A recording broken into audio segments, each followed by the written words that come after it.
office, and we got some things to kind of work out with this thing. My real job is with the University Extension Service with the University of Missouri. I will say that I took vacation time yesterday to come down here to talk. Okay, University of Missouri at this time really doesn't want me working with organic cotton. Apparently they feel that a little bit uncomfortable with working with this controversial subject. But at times, fellas, at least I have said, is I'm getting tired of being cynical here. I'm going to go ahead and do it because I think it's right and something that we really need to look at and something that possibly we can progress onward with. I'm not one that's going to get up here and say that the organic production is going to be the solution to all our environmental problems in agriculture. That's almost right in line with what Ray said this morning. Okay, it's not going to be the solution to all the problems in agriculture because, as an example, organic production, if you look at the rules and regulations that are outlined by some of the associations or whatever, there's nothing in there about a wildlife plan. But yet, you go down to the SCS office or whatever, and they would work with you, whatever, with a wildlife plan, right? If you got a wetland out here, well, let's put in some duck habitat or wildlife habitat. But there's nothing in there about that. Also, there's nothing in there about soil erosion and having a soil conservation plan. Be sure that this stuff stays up in place. If we started a full-blown organic production system on the Lussell Hills, for instance, in West Tennessee, or even some of your areas here in Louisiana, it might be really a disaster. It may not be something we really want to do until we get a little bit better technology in place to, some of the things that we possibly can do.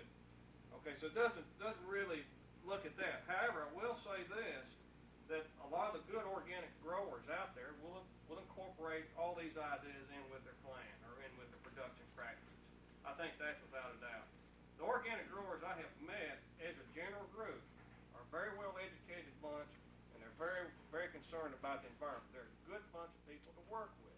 They're a progressive group, and they're out there. In my opinion, they're very creative, trying to find some solution to some of these problems, especially our little group up there in Missouri and up in Tennessee. Okay, the other question is, the next thing is, what is really organic? What is organic production? What is an organic production system? Well, give you a little history from what I can understand about organic, and is that it essentially started in the 60s or 70s. Some of these people in here, I think Rodale Institute was involved with it. There was essentially some people out there that did not want to use synthetic pesticides or synthetic fertilizers or whatever out there in their farming operation. In other words, maybe to paraphrase it, it's some of the people from the 60s that were hippies or whatever. I don't know. And to some extent, at this stage of the game, this has kind of moved away from some of that. There's still a lot of people in there. In fact, in my opinion, just listening and observing, and I'm not necessarily a big player in this whole thing at all. By golly, by no means am I. But listening and observing, there may even be a little split in with the organic people. There's this bunch over here that are looking at organic totally as a lifestyle. Not only do you grow your own food, you don't use any pesticides, but you live in this manner over here.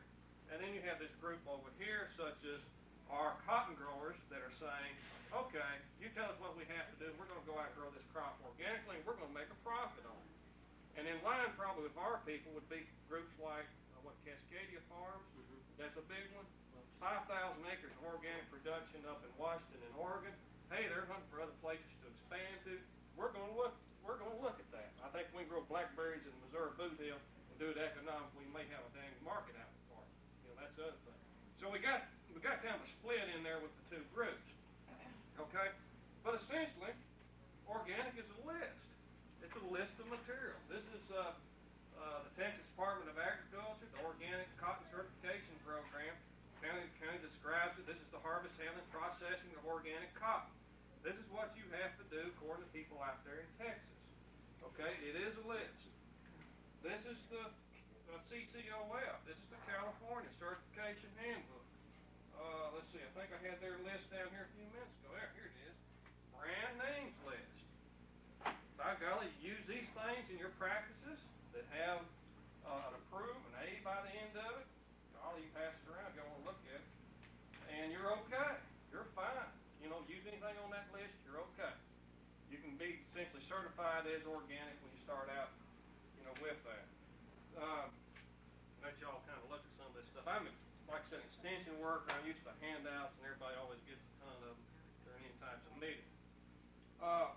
There are several organizations out there that do certification. CCOF is one of them. That's the California group. You have OCIA. I think they're headquartered, somebody help me out, where in Ohio or somewhere? Is that right? Pennsylvania? Pennsylvania, I don't know. They're somewhere up there. TLSA, that's the Tennessee Land Stewardship Association. We're living in Missouri. We're asking them to come over across the river and certify our group over there in Missouri, okay? And then you have states like Texas and apparently Louisiana now, right? That have a state certification program, okay? State certification program. In other words, it is a state law, and they have somebody in place. I know Brent Wiseman. I talked to him last week the other day, one of him last week, Wednesday, out in Texas. He's in charge of the Texas certification program. Whatever you say about Brent, some of the growers out there will cuss him left and right, but by golly, they've got a good program out there from what I've seen, and they have helped promote the organic cotton program, and they have a good market established out there in the high plains of Texas. So you've got, different states. Some states have voted to certify it, others have not. You have a set of national standards also coming into place. That's coming into place with all these associations. And from my understanding, and somebody help me out that's more familiar with it, that the national standards, that the associations can either vote to go with the national standards, or they don't have to, but at least they have the requirement that they have to at least meet those. Right. They can be a little bit tougher. They can be tougher, isn't that right? They can be tougher than the national standards, but at least they have to meet them. The national standards, from what I have read, are much more liberal than, for instance, CCOF requirements, or some of these other requirements. I like the national standards. They allow a little bit more leeway in there for some of the things that you can do. Okay. For the most part, organic does not allow the grower to use any synthetic material or pesticide. Okay? Let's give you some examples right here. However, I will state this, that organic production is not pesticide free. It is not. There's some materials out there in which an organic grower can use, and I'm going to give you a couple examples of some here in a couple of minutes. Okay, first start off, we talk about fertilizer. Nitrogen fertilizer, an example, urea, ammonium nitrate, the MAP, DAP, all these type of materials is not allowed in organic production at all. However, bulldog nitrate of soda in a Texas system is allowed at 10% of the total nitrogen rate for your crop. In other words, if you're saying it's going to take me 80 pounds of nitrogen, or let's say 100 pounds of nitrogen of N to make my crop of cotton, I can put down the equivalent of essentially 10 units of N or whatever out there on my cotton crop and let it be bulldog nitrate of soda. The reason that bulldog is allowed, that chili nitrate, is that it's a mine material. Okay? That's the only distinction there. Okay. Potassium. For the most part, sulfate of potash is allowed in almost all the organic growing systems. Okay? This is the one I really have some questions with. But muriate of potash is not. It's not allowed.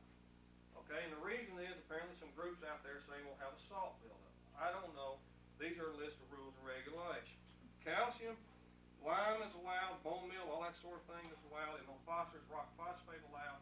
If you're in the Delta like we are, we really don't have a phosphate deficiency because apparently a lot of the sandy soils in the area are high in phosphorus naturally. Of course, if you move out into the coastal plains area here in Louisiana or over Mississippi, Alabama, or anywhere out in the south, you're going to have to look at all these nutrients and try to find some way to work. Most of the manures are allowed. If you have a feedlot close by, such as they do out in the high plains of Texas, and this is why it's become such an interesting system out there. They're out there in an area that's extremely dry. If they hit 3/4 of a bale of cotton, they think they're doing wonderful out there. And they've got a lot of feedlots, for instance, up around the Hereford, Texas area. They've got to dispose of the manure. That's allowed. Hey, they've got their whole system in place. You see, they don't have that much weed pressure. Ray's got one mill organoid. We got in the mail the other day. I think we're going to look at that. Okay, pesticides and growth regulators. No synthetic materials allowed. For instance, your PIX is not allowed. Your synthetic pyrethroids, such as karate. Almost all herbicides are not allowed. There is one that is allowed, and I'm going to talk about it once again in a minute. Cytokine, that's a growth regulator, right? Is allowed because the stuff comes from kelp or something like that on cotton. BTs are allowed. Insecticidal soap is allowed. Neem is allowed. pyrethroid and a rotenone mixture is allowed in almost all the systems. Nicotine sulfate, which is hot as a firecracker, has an LD50 of 35. I think is highly carcinogenic, and this is botanical. That's hot. You know a little bit about it, but on some systems it's allowed. So point I'm trying to make is that a lot of these things, you know, we say we're going full organic, we're going to be pesticide free. It's not. That's what rotenone will do. In fact, that company Tifa kills fish. You know, you get it over there. That's what they sell it for. They sell it to knock out carp out in lakes and ponds and stuff like that. But yet, it is a material, although it's probably restricted. If you have to use it, you can use it. You can fall back on that. We sprayed rotenone, a mixture with this pyrrolin, which is a mixture of natural pyrethroid and rotenone at pinhead square application for weevils. I don't know if it killed them or not, but we think we got some of them, okay? What do you think, Ray? That was last year. We got some. And we're using bait sticks and things like that. MP, this is mycogen, which is, we in fact slipped into Jackson, Mississippi yesterday, visited the mycogen tech rep. This is a company, in fact, we're lucky enough in Missouri that the head CEO's from Tallapoosa, which is 10 miles from my house. But a company out of San Diego, California, and they're basically specializing in biopesticides. You've heard of them, I'm sure. I think they've got some good products out there. Okay, this is their stuff for cotton. But MP, this is an insecticide. Here's the herbicide. This is the only one that's on the market that I know of. It's called sharpshooter. They reformulated it into a compound called Scythe, S-C-Y-T-H-E. I think they're going to hit the market with it this year. This stuff is high. It's expensive to use, but it works very similar, from my understanding, as paraquat does. It essentially burns the plant tissue, but it is, from my understanding, cleared for organic production. Okay, because it is a, let's see, the inert active ingredients are potassium salts and saturated fatty acids. Okay, this is the MVP. This is some BTs, and of course they're very good for your lepidoptera. Ray can help me out on that. So anyway, the point I'm trying to make is that, as I stated 2 or 3 times, is the organic production. There are some materials out there that you can work with, that we can use, and of course there are a lot of cultural practices that we can use also. Okay? Flame cultivation, for instance, is allowed. In fact, that practice, this is KBH. We were going up looking at this thing a couple minutes ago. He wanted to look at it. But as an example, flame cultivation is coming back in vogue in cotton production area, mainly because of the post-corrected application of some of the herbicides have become very expensive. They can run a flame cultivator through it and save on some money. So, you know, hey, naturally economics kind of dictate everything. So we're coming back around to some of these other systems anyway. And they've redesigned the system also. They've thrown away those old Stoneville burners, and I think they're going to, design that's coming out of Wisconsin or whatever. Okay? Okay. Now, if you move from conventional to organic certification, essentially in our system with the TLSA, it takes about 3 years to do so. In other words, you would have essentially 3 years of transition, okay, and then you go into full organic production.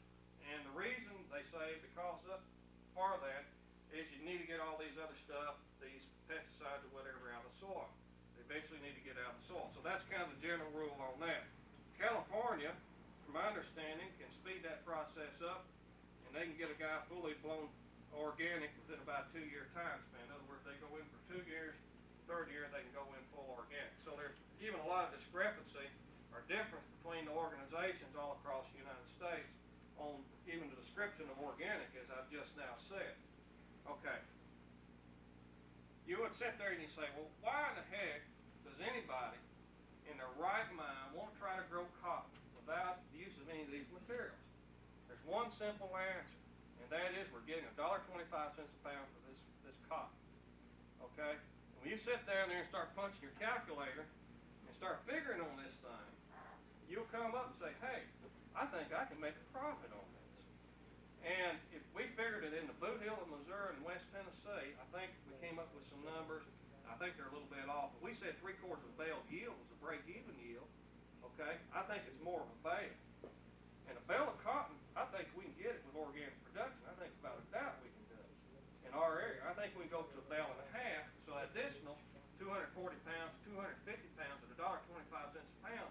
It's a pretty good little bunch of change to go back there in your back pocket, okay? There's probably not too many crops out there that you can do that with, make a couple $100 an acre on full-scale production. Now, what are the implications of all this thing? You know, you just think about it.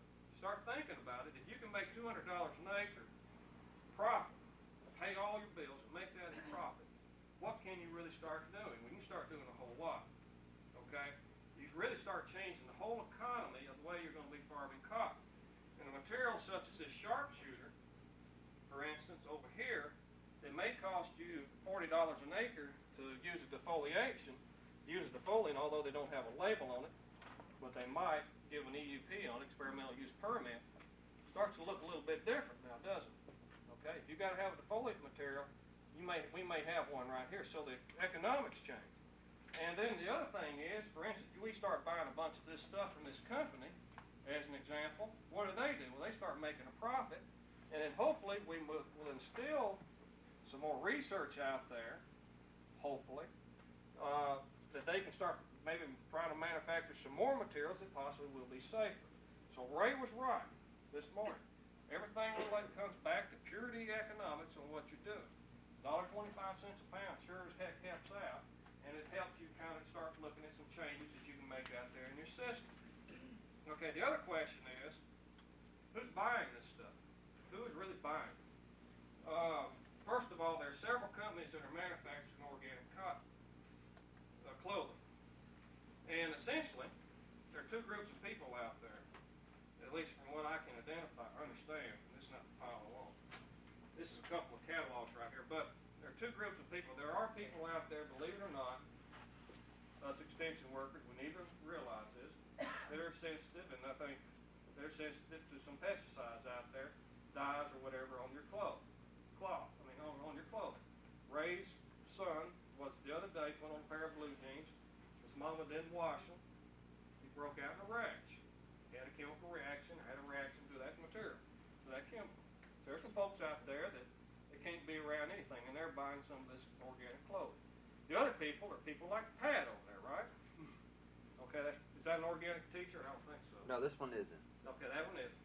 Or like folks like this, that are essentially saying, says, hey, I'm going to spend maybe a few more dollars, a few more cents a pound, or whatever it is, and I'm going to go out and I'm going to buy organic clothing or whatever, and hopefully do something for the environment.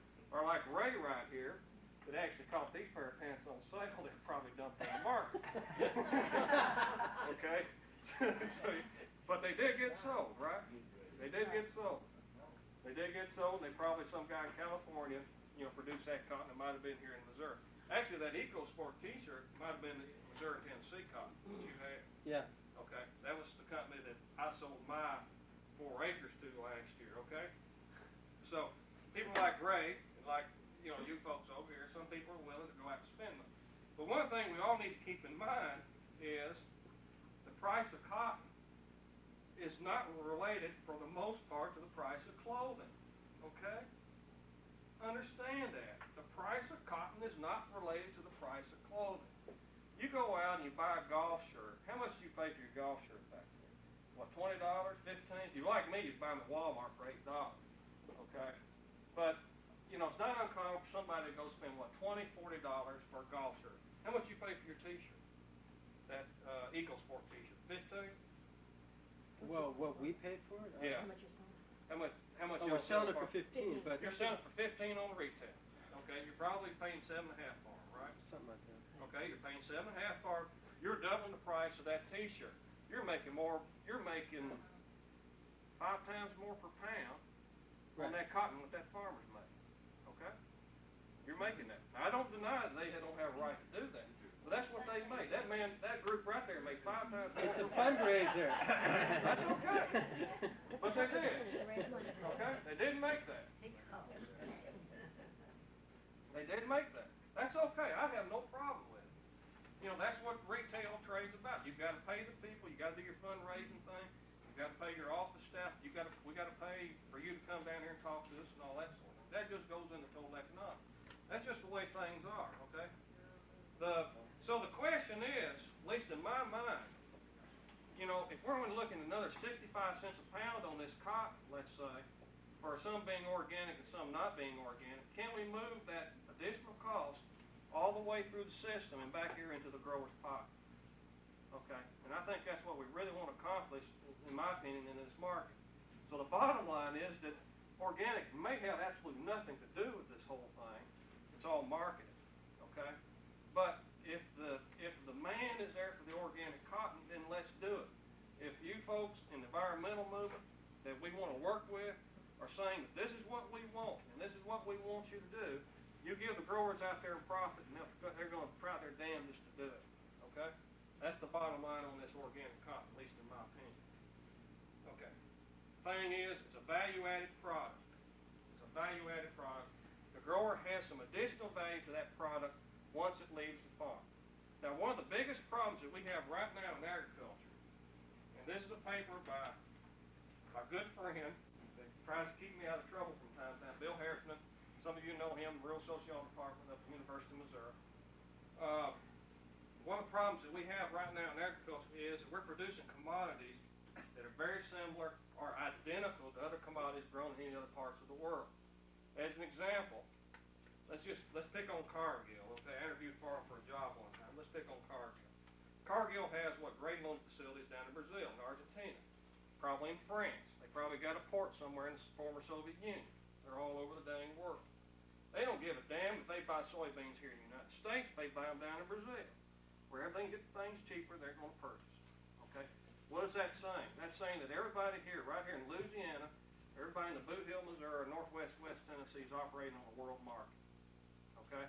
You're operating on a world market, and your price is fixed by whatever demand is worldwide. The price of cotton is more related to what they're doing in the former Soviet Union than what any of the organic producers could do anywhere in the United States, at least in my opinion. I'm not a marketing person, but it seems to make sense to me. Okay?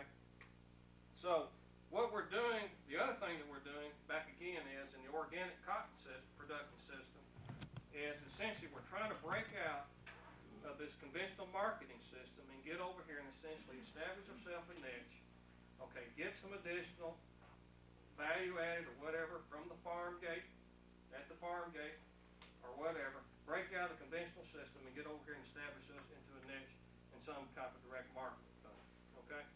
I think that's a very key thing to keep remembering when we're starting to talk about this product. Okay. A little history on the organic cotton. It hit the market, I guess about 3-4 years ago. First time I ever heard about it was at the Beltwide Cotton Conference over in Nashville back in, I think it was, 92. And I went to the meeting, came out and I said, you know, that's a neat idea. I think we can do it in Missouri and in Tennessee. And found Lorna McMahon and found out that she was growing some over in West Tennessee, and then we kind of started to work from there, trying to get the people glued together who wanted to try this thing out. Okay. Acreage estimates for 1993, this was last year. Texas had the most acres, that's about 15,000. In California, there's about 12,000 acres. Arizona, about 1,500. We had about 1,500 in the Missouri-Tennessee area. And then in Virginia, Tom Reynolds out there had 5, okay? They haven't really exploded on their acreage out there, but, you know, Tom is an interesting guy. He grew these 5 acres. He went and got this stuff spun himself and made his own T-shirts and sold them. You know, kind of a little interesting concept. And how many growers here, even in this parish right here in Louisiana, can say, hey, I'm wearing a T-shirt that I grew my cotton with. There's not anybody in here that can say that. I can say, probably with good reliability, that some of my cotton went in your shirt, or some of Lorna's cotton went in your shirt, or whatever. And I don't know where Ray's pants came from. You know, that might be Pakistani cotton or something like that. I don't know. But they came from the discount mall in Sykes, and that's where they came from. So anyway, that's an interesting concept that we're in. The other thing is that we're kind of working all the way through the industry on every step to get this stuff out here to the end user. Okay. Oh, I forgot a couple of manufacturers. Some of the manufacturers in this would be Esprit. They have a whole line of clothing. Patagonia, EcoSport, which is your shirt. LL Bean, O'Ware, which is Vanity Fair. Fox Fiber, that's Sally Fox's line. Although I think she's just mainly selling the cotton, and then she puts her label on there. A couple small outfits. This is a group out of California. Natural Bedroom. They make organic cotton bedding, things like that. I guess for people who are sensitive to pesticides, which These are some. Heart of Vermont. Okay, same sort of thing. Small outfit. This is a group out of Texas. Reflections. They're out of Trinity, Texas. They got some of Fox Fibers clothing in there, children, things like that. And they're direct marketing also. Stuff's not that expensive. Fields. Huh? Fields. Fields? Fields. Okay. So there's quite a few people that's picking up these lines of clothing. Another thing that the growers need to understand, you get into the, essentially into the rag trade, fellas, is a cutthroat industry. Okay? Need to understand that also. It's a tough industry out there once you leave that farm gate, these products. No matter if you're growing conventional cotton or organic cotton, doesn't make any difference. Okay, let's kind of wrap it up, and I'm going to hit a couple other things. Disadvantages, as I stated earlier, the organic may not be the panacea for environmental problems. However, in my opinion, it's really a good thing to do. It's a good step in the right direction. I don't think if I can deny that. The other thing is that there are several groups out there, for some reason or the other, and a lot of them, in my opinion, for political reasons, okay, are opposed to organic cotton production and sales. They're downright opposed to it. They get very ill on it, get upset, want to stop you from working on it, right? Right, Ray? That's correct. That's correct, okay? It's also hard to do. This stuff's not easy to grow. You know, if you spend a few hours out there in the field with that gooseneck, gooseneck hoe, you'll find out why you have herbicides for weed control. You know, it's tough. And it was not uncommon last year to spend $150 an acre chopping cost out there in those fields in Missouri and in Tennessee. It is tough. And the one for migrant laborers, we probably couldn't be able to do it. So it's hard to do. However, we probably want to keep it that way because we don't want everybody to get in the market. And the other thing, of course, the market's going to demand, going to dictate essentially how many acres are going in. This is a direct market thing. This stuff, you really can't afford to warehouse it very much. Advantages, it's profitable, as I stated. Also, we're breaking out a conventional market. And I think finally, this is a real good example of some farmers and also some environmentalists getting together and trying to work together, okay, to accomplish some type of goal, whatever it is, because that's who the market is, that's who we're trying to work with, that's who's essentially dictating to a large extent some of our practices, the environmental people, the people out there in environmental groups. I think this is a dang good example of us trying to get together and try to work some things out. And the other thing is that anything that we do in organic production, without a doubt in my mind, will be definitely adaptable to anything over conventional production. If we can change the economics of some of these practices, if we can research some practices that we seem to have filed away and not done anything to, such as this, here's one here on electrical weed control, whatever. It's very expensive to operate, but we're going to bring some of these things out of mothballs, look at them again. Flame cultivation's another one, although that thing's probably going great guns again. If we can do that, I think we, kind of justify, the ends of our means. In other words, this is something, in my opinion, that's very good to go out there and try to do. Wrap it up. The other day I was looking at, just kind of pick up some news articles or whatever. It's kind of funny, you pick up these magazine articles, whatever. There's always something in there about the environmentalists and farmers and things like that. Anyway, a couple examples. This is one here that I like. This is the Ag Industries, Industrial Materials and Products. I think this is funded to some extent by the corn growers. It talks about all sorts of new uses for materials, anywhere from, here's a lactic acid that makes flat polymers and, lubrication oil with soybean oil, soy ink, all these sort of things, okay? Fellas, bottom line is, a lot of the people in environmental groups are demanding that we look at some of these products, right? That we look at some vegetable oils and things like that for commercial production. A couple other things. Mid-America Farmer Grower, kind of a little pulp paper we get up in our area. This is Harold Breimeyer. This guy's been around since the Roosevelt administration. Professor Emeritus, University of Missouri. I read his article every time it comes out. In my opinion, he's a brilliant individual. He talks about fossil fuels. He says, today's farm productivity is attributable in substantial measure to using up a capital stock of energy-bearing materials accumulated from millions of years of exposing plants to the sun rays. That's what Harold Breimeyer says. I think what he's questioning right here is what's going to happen when we run out of this stuff. In In other words, everybody and their brother knows these petroleum reserves are finite. What's going to happen when we do it? And why can't we, right now, start looking at something a little bit different? You know, maybe soybean oil for fuel. It might be some of these other things. It might be canal for biomass. It might be baling up corn stalks. I don't know. We need to start looking, preparing ourselves for 30 to 40 years from now. I think that's without a doubt. But we're going to run out of this. I sure don't want to run out between here and Fortisville, Missouri, because I won't be able to get home. All right. This is now. These are just last few days articles. I mean, I didn't even have to look for things. But here's another one here, out of the Delta Farm Press. Canals offers a market for second product. Now, reading this. Now, these are some people over in Mississippi, and they're saying right here they're trying to grow this canal, and they got to get $55 a ton for canal material. Okay, and they're trying to compete at $16 to $17 a ton for pulpwood. I'll pass it back to you in just a minute. And what they're saying is there are a number of environmental publications such as Earth Island Journal and Patagonia.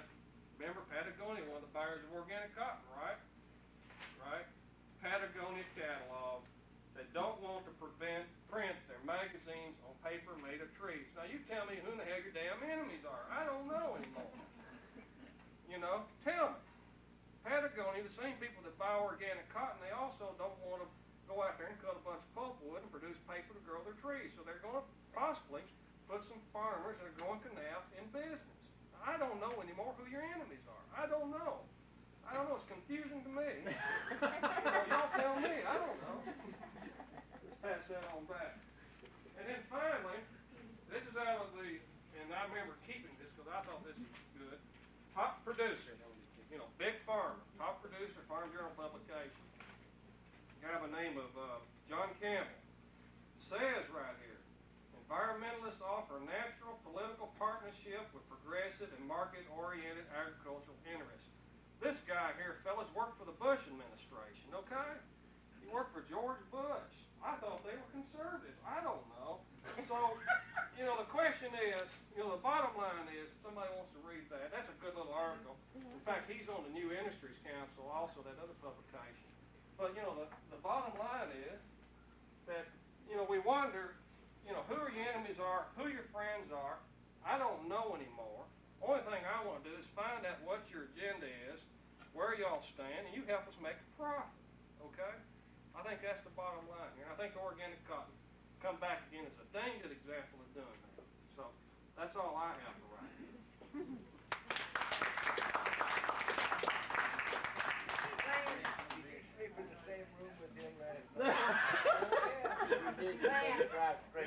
I want one thing clarified. You mentioned about using organic cotton, or clothes made out of organic cotton because you're allergic to pesticides.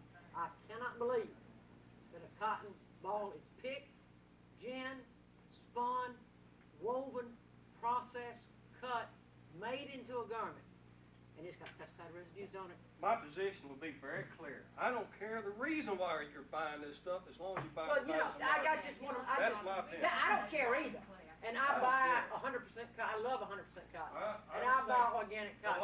I just want to make it All right, clear let me back up again. On the organic the cotton. chances of pesticide residues being on the fabric are All right. I'm one of these guys. Hey, I work for the same outfit. My chest gets cut out of Washington also. only partially. Well, a lot of it does. But, you know, the thing is, we argue that, but on a, you know, the production system is only part of it. The spinning and dyeing is the other part. Yeah. Well, and they have now some the fabric dyes, the sizing and all this stuff is something very different. Exactly right. Correct. You're actually right. I just wanted clarification. I don't disagree with you. And I'm not disagreeing with that either. Okay. It's just that I want This clarification. organic cotton he's talking about also, the dyes and everything. The organic dyes. Yeah. Goes through the whole process. Goes through the whole Yeah, but process. see, an organic dye is Your shirt's why not dyed. Your shirt's not even bleached. indigo that we See. used to raise as a slave holding place in this state, you know what, indigo is a naturally occurring dye, and you know why it went out. Well, they've mixed it up. I don't know. It causes cancer. Yeah. All the slaves that worked in processing indigo were sold after X number of years because the farmer owner knew they were going to come down with cancer. Okay. And eventually everybody learned it, and everybody Yeah. started raising indigo. All right. He's in the question. What sort of potential acreage do you think exists out there for organic cotton? I don't know. I really don't know. I don't know. I mean, obviously you can't handle 14 million bales or 19 million bales all commercial production. It's a different. That's not an option. So it's a niche market that Yes. may grow, but it's a very interesting thing. It's a niche market. It's a small niche market right now. It can become a major niche market. Depends on the big key is, can you move that 65 cents a pound cost through the system to get anybody attached to it? You have an excellent example of that. And I think Mr. Huff is already gone, but he grows aromatic rice, has it processed, bags it, and sells it. So you can identify those little markets like that, and you can be very profitable. Okay. Everybody can't do that. Heffernan, who once again tries to keep me out of trouble all the time, says that we're in such a, the marketing situation in agriculture. That really, what we were talking about, these commercial hog operations going into north Missouri. And I'll let you know what he's told me. And the poultry operations, things like that. As an example, you may plop down $1 million for a fair to finish operation for commercial hog production. He says, don't do it. Don't tie yourself up that tight. That's his opinion. He thinks that what we should be doing is find these little niche markets and get in them, make a profit. And if we have to, we jump right back out. Don't tie up a lot of capital in your farming The operation. statistics of those operations, very few of them survive, I think. What? There's a lot of people try to hit those little markets. We've tried that with commercial vegetable production in Louisiana to promote it in areas that few people that take it up and make a go of it, but most people get frustrated with it. Well, if you have freedom, I don't think in cotton as an example, you're going to have 10 or 12 people. You might only have 20 people in the Boo Hill, Missouri raising it. Okay, that's going to be it. But if they raise that, and if you got 5 over here raising aromatic rice, it might be organic, okay? You may have some people over here raising blackberries. You have this group over here raising that. That's going to be real interesting to see if that's what kind of economy we're going to be looking at. I don't know. I'm not a real sociologist. I'm not an economist. I do know that $6.50 soybeans, a lot of instances, is hard to make a profit. Yeah, but the whole world started, I can see that, and I don't know a thing about farming. They started raising, these people from Missouri came down here, and the whole world started planting soybeans. And they Damn just Missouri. overflooded the market. No, that's true though, they did. No, really what hurt our market was Brazil, Yeah. probably some of these other places. Yeah, but the whole world started, it's like Sure. everybody jumps on the bandwagon. Sure. See, that's the whole thing. You talk about the whole world. Any fool right now can go out and raise soybeans. Okay? Anybody can go do it. I can even go do that. And, because, what's there? All the infrastructure's there. Everything's there. So the real shift, at least according to some of our sociology people, and this is just an idea out there. Remember, this is theory stuff. But the real shift is that instead of having the capital and the technology in place, that what you have really is your education, your knowledge on how to do this thing. Organic cotton is an example of that. You want everybody growing it. Okay, not everybody can grow it. Not everybody's smart enough to grow it. That's tough to grow. I want to make a point here that hadn't been made, and I think that everybody needs to realize is, you've got 47 million acres in the state of Louisiana, is that right? Isn't that the land area? 47,000 square miles, that's what it is. 50 million is in agricultural production. About 50 million acres in agricultural production. 250 million acres in. You can take, we have a man in southeast Missouri that raises sweet corn. He has a section of sweet corn, that's 600, a little over 600 acres of sweet corn. The production on that 640 acres of sweet corn feeds most of the United States major grocery stores for a week. You got that in every state. You've got the sweet corn for the United States. One of the reasons I think the Texas organic system's been successful is they've hit the niche markets into the restaurant trade. Okay? And you go into that value-added stuff, like you're in around the Dallas or Houston area, and you got a guy that's operating a premium restaurant or whatever. They can sell direct into that thing. It's not much more per pound. Okay? I think that's the niche market they've hit. But there's all sorts of those out there. The jasmine rice is one, the organic cotton is one, organic jasmine rice is one, organic blackberries may be another. I don't really know. I don't even know what the potential is. The thing is that I think we really need to look at those things and see what kind of profit it can make, even just for a small group of people. It's not going to solve the whole world. But hey, I went through the farm crisis when I started my extension career in north Missouri, and I saw what people can happen when markets fall apart on people and land prices have escalated beyond what they can pay for it. It's not fun. It's tough, throwing some people out of work. we need to get you the resources you need, but to do what you're doing, and I think, you know, that's part of what communities like this need to get behind, is the kind of work you're doing. I need to ask a quick question about, you mentioned the 3-year transition, which is basically standard, it's going to be in the federal law when it comes down probably. What does that mean in terms of the farmer, and what's needed in that 3-year period? We need a transitional market, period. A transitional label. We need a transitional label, plain and simple. You're going to have it to be able to, and the price of that should be, in my opinion, the same. $1.25 a pound for the transitional organic cotton as compared to the conventional. Okay. And the other question which comes up, I mean, when I worked on the LISA program, the Low Infant Sustainable Agriculture program, and then SARE, it was basically producer generated. I mean, so what do we need to do for the producer? Now the organic labeling law is more consumer generated.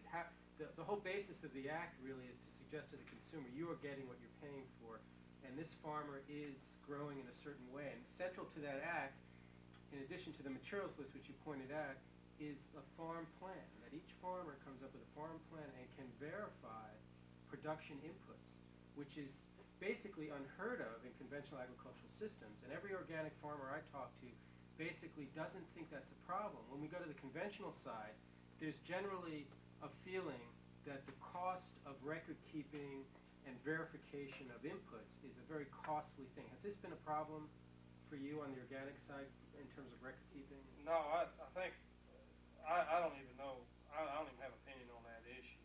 You know, the conventional farmers, the guys I work with, the real good ones, know exactly what their inputs are. There's no doubt they have some good records.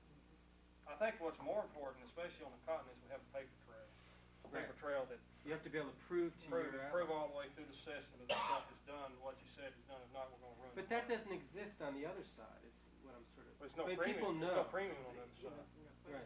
There's no premium. I mean, I agree with you. People know, the good farmers know exactly what they're doing, but there is no paper trail, really. No, there's no paper trail. But there's no premium on the other side. If there's a premium on the other side, hey, you know, maybe we get a premium for sustainable cotton systems. I don't know. That worked down here in Louisiana. And if you go find a cut and sew manufacturer, hey, we got 200 of them in Missouri. You know, you come to Missouri, we do your cut and sewing for you. But and they've got a whole other thing they've got to worry about, such as NAFTA. But is that gonna change things? sure, they have us competing on that world market. We got a cut and sew guy, and the only product he can make is golf shirts, and he has we were talking to him the other day. He says, I can make this shirt right here because I'm falling between this price and this price right here. It's all going overseas anyway. You know, they put up a bunch of plants in the Dominican Republic and Nicaragua or everywhere else. So these cut and sew people, they have to hit the niche markets too. That's an interesting thing. You know, can you grow your cotton locally, get it cut and